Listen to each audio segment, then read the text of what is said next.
नमस्कार, स्वदेश न्यूज की खास पेशकश में आप सभी का स्वागत है। मैं हूं आपके साथ भागीरथ साहू। यूनाइटेड नेशंस में भारतीय विदेश मंत्री एस जयशंकर ने पाकिस्तान में पनप रहे आतंकवाद पर बयान दिया। उन्होंने कहा कि सांप पालने वाले देश ये ना सोचे कि सांप केवल दूसरों को डसेगा, वो पालने वालों को भी डस सकता है। जयशंकर ने कहा कि दुनिया बेवकूफ नहीं है, दुनिया आतंकवाद में शामिल देश संगठन के बारे में अच्छी तरह से जानती है और इस पर लगाम लगाने की कोशिश कर रही है। आज दुनिया पाकिस्तान को आतंकवाद के सेंटर के रूप में देख रही है। वैसे तो पाकिस्तान को सही सलाह अच्छी नहीं लगती, लेकिन फिर भी मेरी सलाह है कि आप ये सब छोड़कर एक अच्छा पड़ोसी बनने की कोशिश करें। आतंकवाद कब खत्म होगा, इस सवाल के जवाब में जयशंकर ने कहा, अगर आप मुझसे ये सवाल कर रहे हैं तो आप गलत मंत्री से बात कर रहे हैं। आपको पाकिस्तान के मंत्रियों से ये सवाल करना चाहिए, वही बताएंगे कि ये सब खत्म होगा या कब तक वो आतंकवाद को बढ़ावा देने का इरादा रखते हैं। विदेश मंत्री जयशंकर ने कहा कि जवाबदेही आतंकवाद का मुकाबला करने का आधार होना चाहिए। आतंकवाद अंतर्राष्ट्रीय शांति और सुरक्षा के लिए आने वाले समय में खतरा है। इसकी कोई सीमा या राष्ट्रीयता नहीं बची है। यह हमारे लिए एक चुनौती है जिससे अंतर्राष्ट्रीय समुदाय को मिलकर मुकाबला करना चाहिए। उन्होंने कहा, दुनिया में आतंकवाद के गंभीर रूप लेने से पहले ही भारत ने सीमा पार इसका सामना किया। हम तब तक चैन से नहीं बैठेंगे जब तक आतंकवाद को जड़ से खत्म नहीं कर देते। अब यहां बात चीनी सीमा पर विवाद को लेकर करें तो इस मसले पर भी भारत का रुख सख्त बना हुआ है। चीन पर सर्जिकल स्ट्राइक की तैयारी में केंद्र सरकार ड्रैगन के खिलाफ बड़ी आर्थिक फैसले लेने का मन बना चुकी है। इसका असर 2023-24 के लिए संसद में पेश किए जाने वाले बजट पर भी देखने को मिल सकता है। इस बजट में बड़े फैसले लिए जा सकते हैं। दरअसल चीन अपनी विस्तारवाद की नीतियों से बाज नहीं आ रहा है। ड्रैगन के लगभग अपने सभी पड़ोसी देशों के साथ सीमा विवाद चल रहा है। हाल ही में अरुणाचल प्रदेश के तवांग सेक्टर में चीनी सैनिकों ने भारत के हिस्से में घुसने की कोशिश की। हालांकि भारतीय सैनिकों ने उन्हें अपने जाबाज इरादों से खदेड़ दिया था। केंद्र सरकार के इस फैसले से भारत में सीधे आयात की गई चीन के तहत तैयार सामानों के प्रवेश पर प्रतिबंध लग सकता है। चीन के लिए यह सर्जिकल स्ट्राइक से कम नहीं होगा, क्योंकि भारत चीनी सामानों का एक बड़ा बाजार है। हालांकि भारत अपने पड़ोसी देशों के कच्चे माल का आयात करना जारी रखेगा, तो वहीं भारतीय वायुसेना ने भी वास्तविक नियंत्रण रेखा पर अपना जौहर दिखाया। 2 दिन भारतीय जवान अपने तमाम अत्याधुनिक लड़ाकू विमानों के साथ युद्ध अभ्यास करते रहे। यहां गौर करने वाली बात यह है कि एलएसी पर चीनी मंसूबों को नाकाम करने के लिए भारतीय सेना ने अपनी रणनीति में पिछले कुछ सालों के दौरान व्यापक बदलाव किया है। सबसे बड़ा बदलाव यहां एकीकृत युद्ध समूह की तैनाती है। आज हम इन्हीं गंभीर मुद्दों पर चर्चा करेंगे और कोशिश करेंगे जानने की कैसे इन समस्याओं का और बेहतर समाधान हमारी सरकार कर सकती है।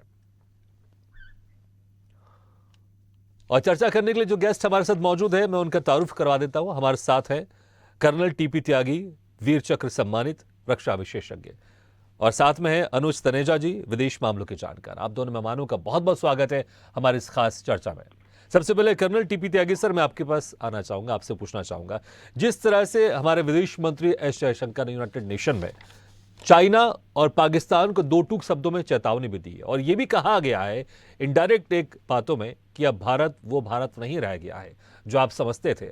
पाकिस्तान को लेकर जिस तरह से यहां पर नसीहत भी दी गई है कि जो सांप पालते हैं वो ध्यान रखें, सांप आपको भी डस सकता है। किस तरह से आप देखते हैं एस जयशंकर के इस बयानों को, और क्या कुछ भविष्य में इसके बेहतर परिणाम देखने को मिलेंगे? हमारे एक्सटर्नल अफेयर्स मिनिस्टर माननीय जयशंकर जी ने ये बात पहले भी कही है, और ये बात उन्होंने रिपीट की है। ये उन्होंने नहीं की है, ये तो अमेरिका की जो वाइस प्रेसिडेंट थी उन्होंने कहा था कि अगर आप अपने पिछवाड़े में सांप पालेंगे तो ये ना समझे कि वो केवल पड़ोसियों को काटेंगे, वो आपको भी काटेंगे। और वो हो भी रहा है। पाकिस्तान के अंदर आप देख रहे हैं कि पाकिस्तान भी आतंकवाद से त्रस्त है, लेकिन उसके बावजूद भी वो आतंकवाद को बढ़ावा देने में कमी नहीं कर रहा है। जयशंकर जी ने चाइना के लिए भी कहा कि ना केवल कुछ देश आतंकवाद में लिप्त हैं, बल्कि कुछ देश ऐसे भी हैं जो आतंकवाद की वकालत करते हैं, और वो वकालत करने में निशाना था चाइना की तरफ, क्योंकि चाइना ने एक बार नहीं कई बार ऐसे आतंकियों को यूनिवर्सल आतंकवादी डिक्लेयर करने में अपनी वीटो पावर का गलत इस्तेमाल किया। खैर, ये तो उनका बयान था, लेकिन बयानों से चीजें कम चलती हैं, ग्राउंड पर एक्शन से ज्यादा चलती हैं। अब जो चाइना के साथ स्थिति है, चाइना में जो अभी तवांग में हुआ, अरुणाचल प्रदेश में हुआ, अगर आप गौर फरमाएं तो उसमें Jat regiment, Sikh light infantry regiment और जम्मू एंड कश्मीर राइफल्स, इन 3 रेजिमेंट के जवानों को तैयार रहने के लिए रिजर्व में कहा गया था, क्योंकि ये आशंका थी कि चीन कुछ एक्शन ले सकता है। जब चीन ने रात को 3 बजे अपने 300 पीएलए के सोल्जर्स को एलएसी पार करवाई, तो पहली बात तो ये कि ये कोई टैक्टिकल मूव नहीं था, ये किसी लोकल कमांडर का ऑर्डर नहीं था। इतना बड़ा ऑपरेशन का मतलब ये था कि it was A state sponsored operation. उस ऑपरेशन में हमारे करीब 100 जवानों ने 300 जवानों को खदेड़ दिया। अब खदेड़ देना तो एक बात है, आपस में धक्का मुक्की हुई एक बात है, पत्थरबाजी हुई एक बात है, मगर खास बात यह है कि हमारे 50 जवान उन्हें खदेड़ते हुए लाइन ऑफ एक्चुअल कंट्रोल को क्रॉस करते हुए उनके चाइना का जो कैंप था वहां तक पहुंच गए। और वहां पहुंचने के बाद जब चाइना के लोगों को, वहां के पीएलए के सोल्जर्स को डर लगा, तो उन्होंने हवा में गोली चलाई, तब वो वहां से वापस आए हैं। यानी कि हमने उनको उनके घर में घुसकर ये चेतावनी दी कि आइंदा ऐसा मत करना। करीब करीब ऐसा ही हम गलवान में भी कर चुके हैं, हम डोकलाम में भी कर चुके हैं। इतनी स्थिति होने के बाद भी जो चाइना है उसका इंफ्रास्ट्रक्चर 1993, 1996, 2002, 2005 जितनी संधियां हुई हैं, जितने कॉन्फिडेंस बिल्डिंग मेजर्स हुए हैं, उन सबको ताक पे रखते हुए चाइना ने पेंगोंग लेक के ऊपर 2 पुल बना लिए और फिंगर 8 और फिंगर 4 के बीच का एरिया, जिसे बफर जोन डिक्लेयर किया गया था, उसके करीब 6 किलोमीटर पीछे जहां कुछ नहीं था, वहां पे एक डिवीजन हेडक्वार्टर आ गया। वहां पे रडार इंस्टॉलेशन हो गए, सर्विलेंस सिस्टम लग गए। एक सड़क जो हमारे जनरल मनोज सिन्हा ने अभी लेटेस्ट कहा है कि उन्होंने जो सड़क बनाई है वो एलएसी के नजदीक और एलएसी के पैरेलल बनाई है, यानी कि इस लिहाज से कि अगर लड़ाई होती है तो वो अपने फोर्स को एक पॉइंट से दूसरे पॉइंट पे शिफ्ट कर सके। ऐसे उन्होंने डोकलाम के अंदर तो एक रोपवे बनाना शुरू कर दिया है, और ऐसे ही उन्होंने तवांग में भी एक गांव बना लिया था शुरू में, जिसका विस्तार किया है। कुल मिला के अब सिचुएशन ये है कि एलएसी की शर्तों को जब चीन नहीं मान रहा तो हमें भी मानने की आवश्यकता नहीं है। बिल्कुल। उसने करीब ऐसे 25 फ्रिक्शन पॉइंट डिक्लेयर किए हैं जिनके ऊपर बातचीत होनी है।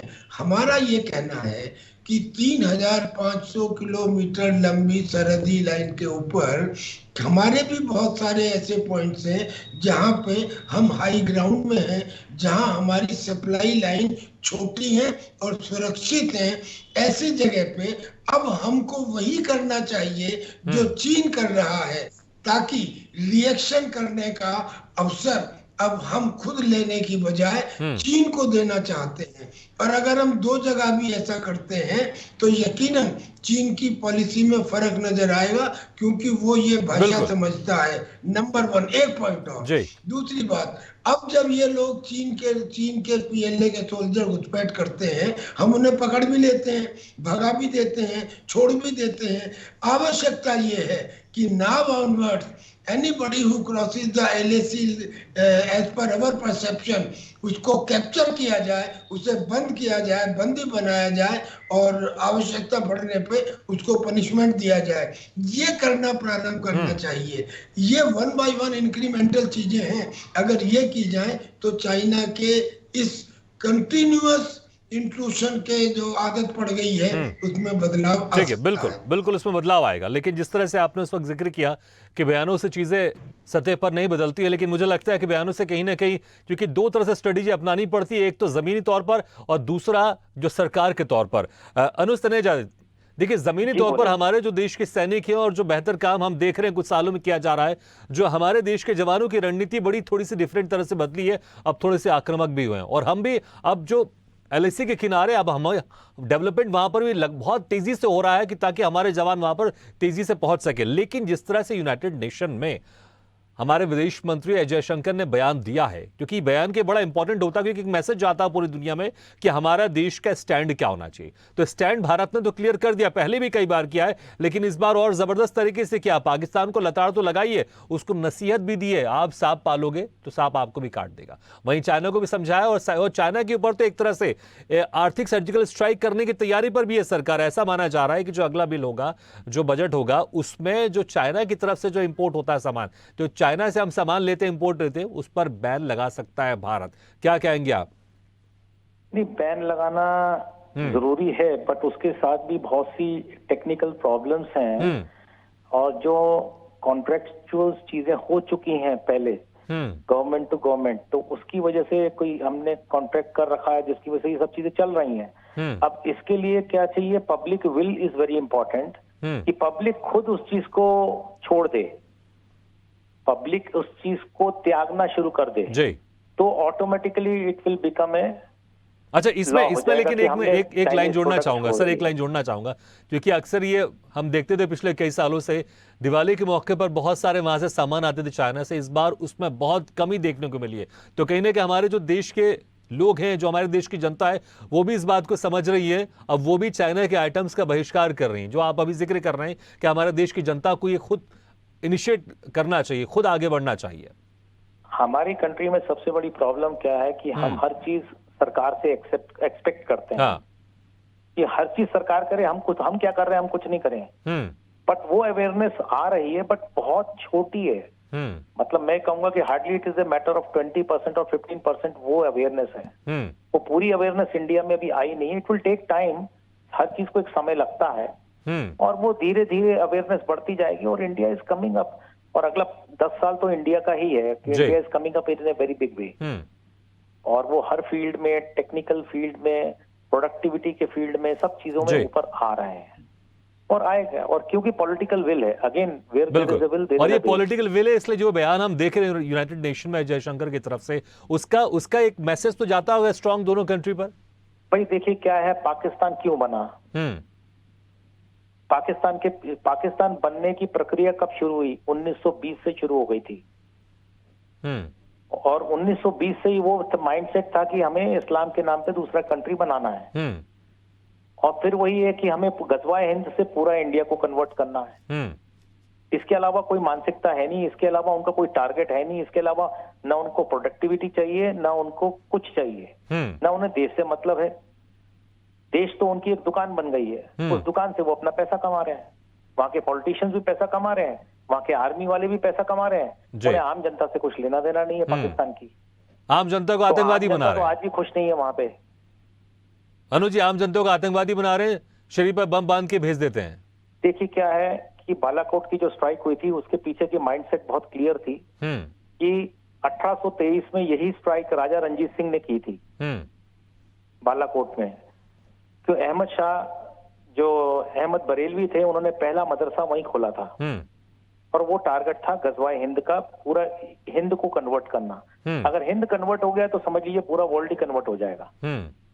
और that vision they had got, कि वही विजन पे वो चल रहे हैं और वही विजन उनका है।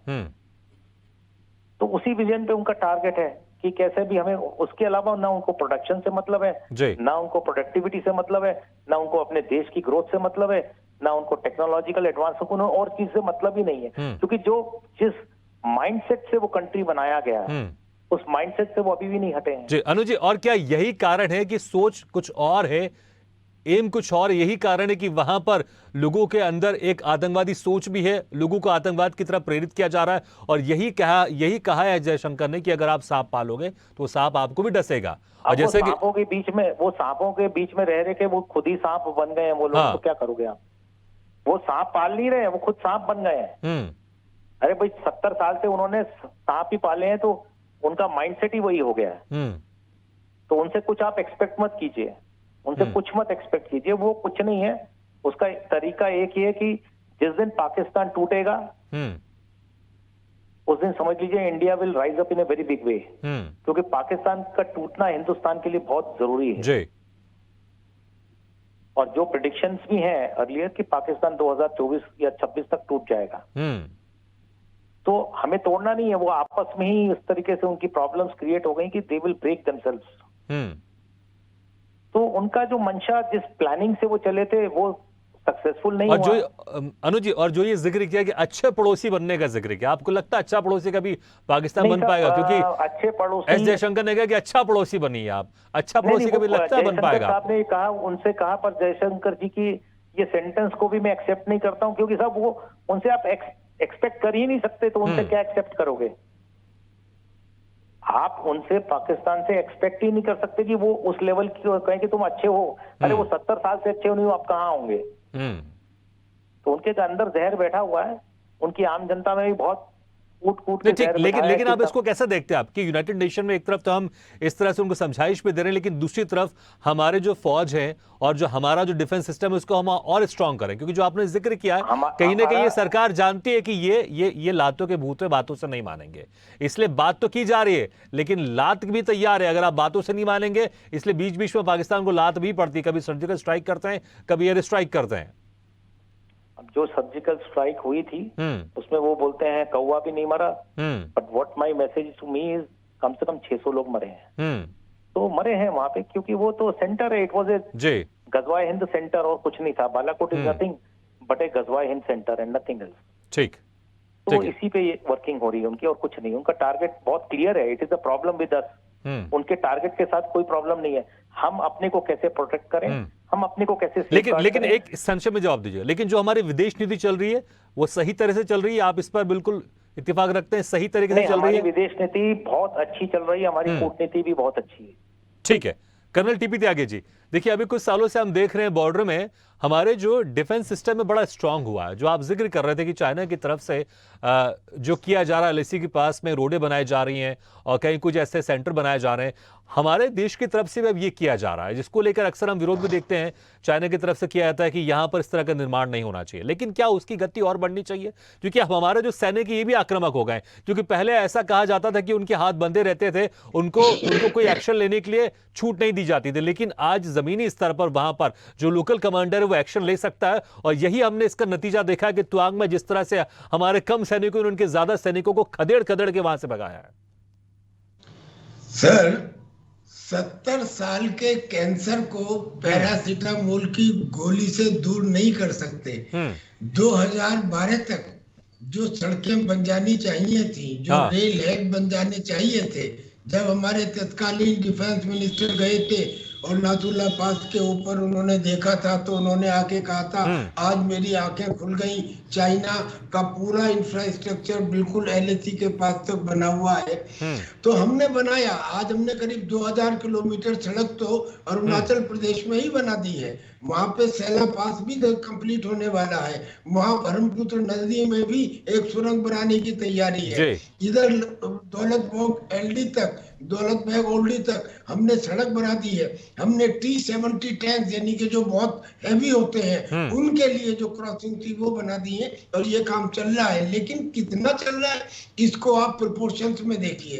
अक्सर हम ये बात भूल जाते हैं, चाइना की सड़कों की लंबाई अंदाजन करीब 60,000 किलोमीटर है in that area of LOC which opposes अस।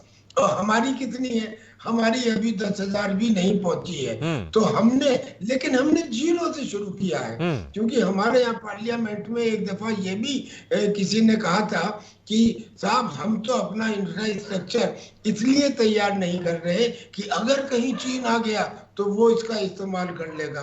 किस किस्म की नपुंसक सोच रही होगी, बिल्कुल। इस वजह से तैयार नहीं हुआ, लेकिन अब हो रहा है। ये बात बिल्कुल ठीक है कि जो जयशंकर जी ने कहा, जयशंकर जी ने बड़े बड़े इफेक्टिव स्टेटमेंट दिए जो कभी सोचे नहीं गए थे।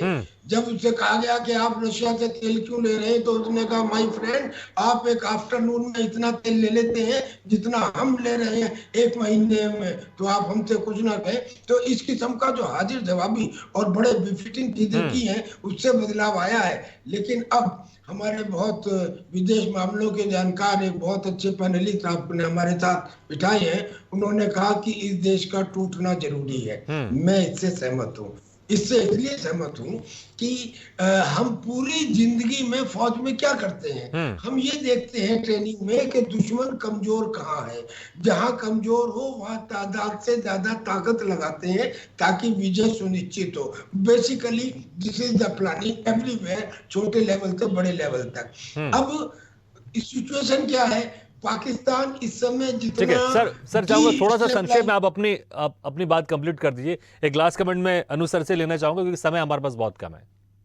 ओके सर, बस एक सेंटेंस तो ये कि इस समय पाकिस्तान जितना डिस्टेबलाइज है इतना पहले कभी नहीं था, और पीओके के लोग खुद अपील कर रहे हैं कि हमें अपने में मिला लो, और अगर हमारा पीओके है तो वहां के लोग भी हमारे हैं, उनकी अपील को माने। और पहला काम तो ये है कि अब उनको साथ दें। एक पॉइंट और बस, और वो ये कि सर ये जो आतंकवाद रोकने की नीति है, अगर ये नीति सफल रही होती तो अब तक रिजल्ट आ गए होते। इस नीति में बदलाव की जरूरत है। 60,000 सिपाही हर साल रिटायर होते हैं जवानी में, 35 साल की उम्र में। अगर पूर्व सैनिकों को ठीक है सर, तो इसमें जो आप कह रहे हैं नीति में बदलाव की जरूरत भी है, लेकिन आप ये भी मान रहे हैं कि हमने जीरो से शुरुआत की और हमारी शुरुआत अच्छी है, बस उसमें और गति आने की आवश्यकता है। ठीक है अनुज सर, एक लास्ट सवाल आपसे लेना चाहूंगा, संक्षेप में जवाब दीजिएगा। जिस तरह से अब हमारी विदेश नीति सीधे स्ट्रेट फॉरवर्ड होती जा रही है, हम सीधे कह रहे हैं, जब मीडिया की तरफ से सवाल पूछा गया कि आतंकवाद कब खत्म होगा, तो हमारे विदेश मंत्री ने कहा कि इसका जवाब आपको पाकिस्तान के मंत्री से लेना चाहिए। हम सीधे तौर पर, हम इतने स्ट्रेट फॉरवर्ड पहले कभी नहीं थे जिस तरह से अब दिखाई दे रहे हैं। तो कहीं ना कहीं विदेश नीति हमारी बेहतर है और जमीनी स्तर पर भी हमारे जो सैनिक बहुत मजबूती के साथ खड़े हुए हैं। अनुज सर, हम लोग बिल्कुल सही जा रहे हैं। और politics is war, war is politics, business is war, war is business. सीधे इसी पे चलता है कि बिजनेस भी एक वॉर है, वॉर भी एक बिजनेस है, पॉलिटिक्स भी एक बिजनेस है, बिजनेस भी एक पॉलिटिक्स है, पॉलिटिक्स भी एक वॉर है, वॉर भी एक पॉलिटिक्स है। बिल्कुल। तो इसी का बेनिफिट हमें होगा, और हमें, हमारा टारगेट एक ही होना चाहिए कि Pakistan should disintegrate as early as possible, और एक फुल एंड फाइनल युद्ध होना ही जरूरी है। और पीओके तो हमें लेना भी चाहिए, क्योंकि वो तो जो शेख अब्दुल्ला थे तो उनका इंटरेस्ट था कि उस पोर्शन का जो पीओके है, जो वो पोर्शन उनको सपोर्ट नहीं कर रहा था, तो उनको अलग कर दो उनको। ठीक सर माफी चाहूंगा, आपको कट कर रहा हूं क्योंकि समय हमारे पास बहुत कम है, लेकिन आपने बहुत सही बात की आपने कि पाकिस्तान समझेगा नहीं, सुधरेगा नहीं, कई सालों से नहीं सुधरा है और अब सुधरने वाला नहीं है। इसलिए पाकिस्तान जब तक के टुकड़ों में विभाजित नहीं होगा और जब तक वो हमारे लिए परेशानी खड़ी करता रहेगा। आप दोनों मेहमानों का बहुत बहुत शुक्रिया, कर्नल टीपी सर और विदेश मामलों के जानकार अनुज तनेजा जी, आपका बहुत बहुत शुक्रिया हमारे इस खास चर्चा में शामिल होने के लिए। तो लेकिन यहाँ पर देखने को बड़ा जबरदस्त मिल रहा है कि एक तरफ हमारी विदेश नीति, यूनाइटेड नेशन में हमारे विदेश मंत्री पाकिस्तान को और चाइना को सीधे तौर से चेतावनी भी दे रहे हैं, वहीं दूसरी तरफ जमीनी स्तर पर हमारे सैनिक चाइना से आंखों पे आंखें डालकर उनको सीधे